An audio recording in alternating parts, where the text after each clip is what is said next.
बोला की. काय बोलावं, चहा प्यायला लागलो, काय बोलावं आता. नमस्कार मित्रांनो, आता समोसे विकून आलोय बघा. 8 वाजत आले तर दिवसभर लई फिरावं लागलंय आणि आता चहाचा टाइम झाला. आता इथून पुढं चहा घ्यायचा, चहा प्यायचा आणि मग जेवण वगैरे करून आराम करायचा बघा. खूप काम केलं दिवसभर. सहज व्हिडिओ बनवले, अवतार चांगलं नाही अंगावर. चला गुड नाईट. थांबा चहा घेतो, वाटलं आली नाही बाई, चहा घेतो. मस्त काळा डिकॉशनच्या तब्येतीसाठी चांगलं असतं हे पहा. याला म्हणतात ब्लॅक टी. याच्यामध्ये अद्रक टाकली आहे. अद्रकने डोकेदुखी शांत होते हे पाहिजे.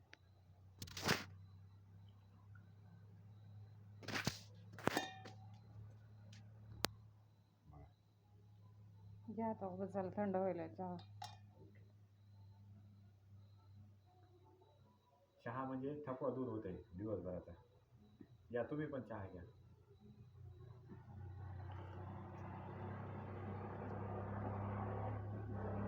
फक्त चहाची तलप आहे मला, बाकी काही नाही. मला बिडी, काढे, दारू, गांजा, सिगरेट, बडीशेप काही नाही. फक्त चहा घेतो. कारण व्यसन चांगलं नसते शरीरासाठी. चहाने थोडा थकवा, मूड फ्रेश होते.